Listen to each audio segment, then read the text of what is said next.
ज़रूरी है।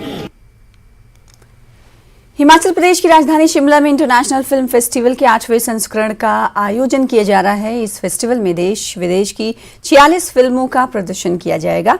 गढ़वाली फिल्म सुनपत 3 दिवसीय international film festival of Shimla की इनॉग्रल फिल्म रही। फेस्टिवल में ट्रांसजेंडर पर आधारित फिल्म शीर कोरमा भी दर्शकों को दिखाई गई। शीर कोरमा फिल्म में मुख्य भूमिका में शबाना आजमी, दिव्या दत्ता और स्वरा भास्कर हैं।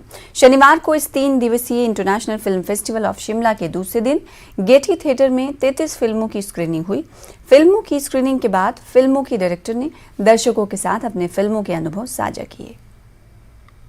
तो यहाँ आने का एक सबसे बेनिफिट ये है कि यहाँ पे नए फिल्म मेकरों को जो प्लेटफॉर्म देते हैं पुष्पराज जी, ये बहुत ही अच्छा है, क्योंकि हम फिल्में बनाते हैं लेकिन फिल्में रिलीज़ नहीं होती है, फिल्में किसी प्लेटफॉर्म पे देखी नहीं जाती है। तो डायरेक्टर प्रोड्यूसर क्या होता है, वो बहुत उत्साहित होते हैं, लेकिन कहीं ना कहीं आपको कोई फिल्म बनाया, उसको की स्क्रीनिंग हो रही है, उसकी तारीफ हो रही है, तो एक डायरेक्टर और प्रोड्यूसर जो भी उसमें काम करते हैं उनको हौसला मिलता है कि अगली फिल्म अब फिल्म बनानी है।